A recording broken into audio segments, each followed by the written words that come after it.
thank y'all, darling Wilmington, North Carolina. Honey, thank y'all.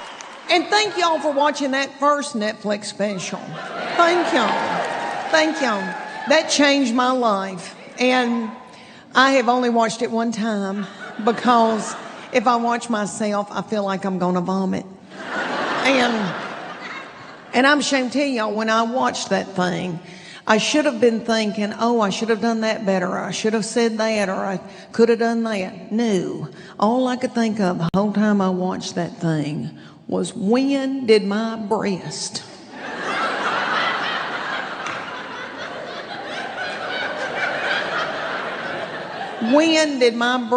get so fat? And I'm not talking, you North Carolina boys, I'm not talking about a cute fat. I'm talking big old mammal breast.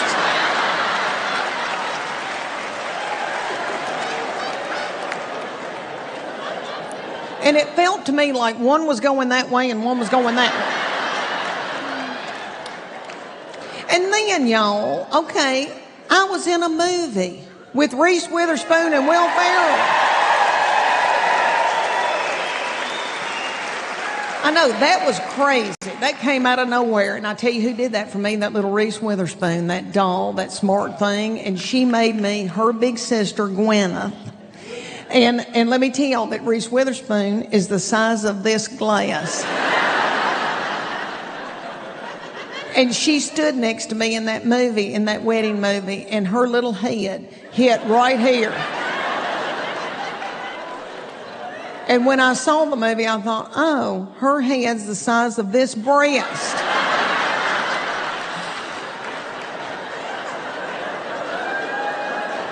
And we shot that thing in Atlanta. It took 2 months, and it was so fun, and it was like being at summer camp. It really was. But I was scared to death. Before I went down there, I thought I was going to get the shingles. I was scared to death. And I thought, well, I bet I'll lose weight.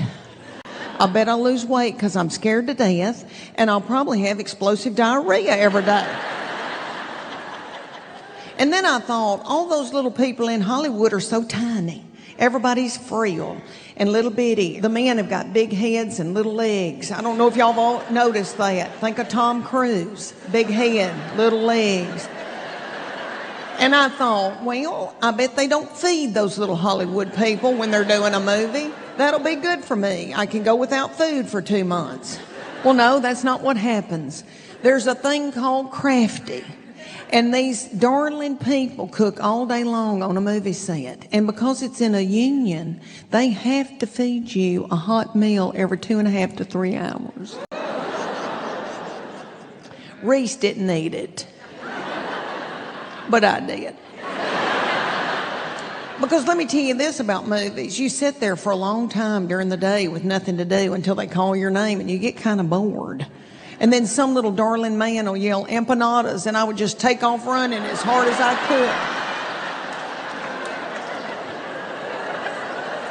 I wore the same shoe throughout that movie, and it was a wedge with a strap going up my ankle. And by the end of that 2 months, those darling wardrobe people had to poke an extra hole in my strap because I was retaining fluid so bad. Look at these darling men here tonight that live in Wilmington, North Carolina. So cute. Y'all could be home watching baseball, but you're going to have to hear about my fat breast and my retaining fluid. If I have time, I'll talk about my reflux.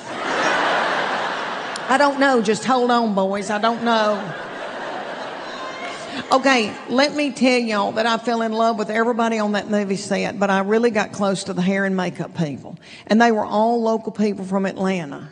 And every time I went in that trailer, they would say to me, Leanne, you have got to let us be the ones to take you to this historical place in Atlanta.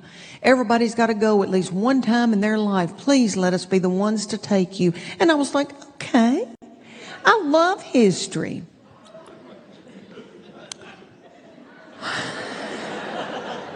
They wanted to take me to the Claremont Lounge.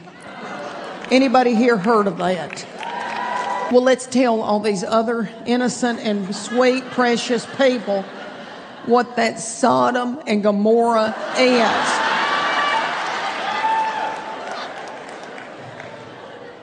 The Claremont Lounge is in the Claremont Hotel, and that's, I guess, a historical hotel. And they painted it pink, and I think it's expensive to stay there. And there's a rooftop bar where all the young people take their Instagram pictures and put it on there. And then inside the hotel is a restaurant, a bar, and a coffee shop. Down in the basement, in a dark black hole, is the Claremont Lounge, and that is a strip club. And when I found that out, I said, "Oh, I'm sorry. I have the Holy Spirit."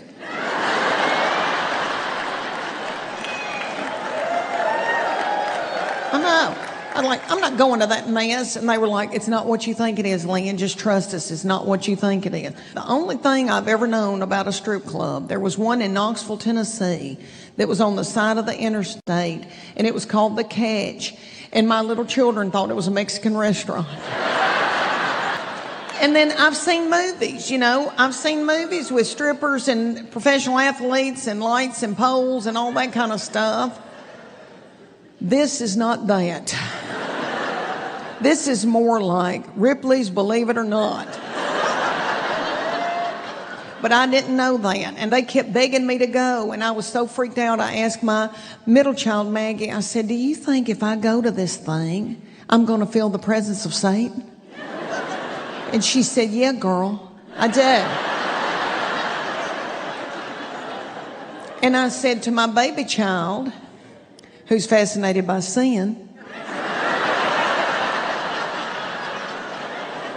I said, "Do you think I'll feel Satan?" She went, "No, I don't think so."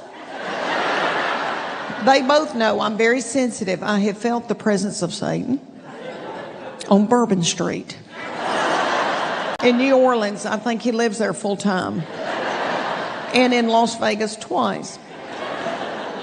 So, they kept begging me to go. And so we go down these dark steps, down in this hole. And there's these big men standing at the bottom, and they go, "Cash only. If you take your phone out and use it, we'll beat you to death with it." Well, they didn't say that, but it felt like that. And the hair and makeup people, they said, "Oh, Leanne, you'll get new material out of it." Anytime anybody says that to me, I know something traumatic's about to happen. Okay, we go into this basement of this hotel, and it's a basement. And there are no lights, no poles, nothing like that. There's a tiny little stage with the bar is built around it. And it's got a low ceiling. So all these women that dance there that are over 5 feet tall have to dance like this.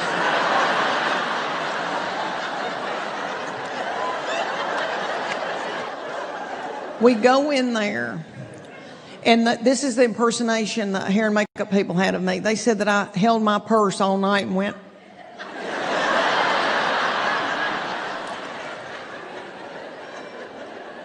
After I was there for a while, I realized there's people that like to go to this place. First of all, darling gay men. Darling, precious gay men. And I don't know if it's because, hey,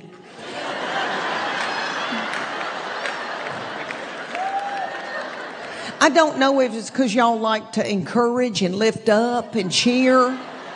I think so, you doll. Okay, and then women's groups. Women's groups go. That sounds like Bible study, not that. It's like girls with cowboy hats on and boas, and they're going for bachelorettes and birthday, and they're going, oh, that kind of girl. And then serial killers. Serial killers like to go. I know I looked in the face of a serial killer. The first woman that came out was at least 70 years old. I thought, he's in a drug cartel.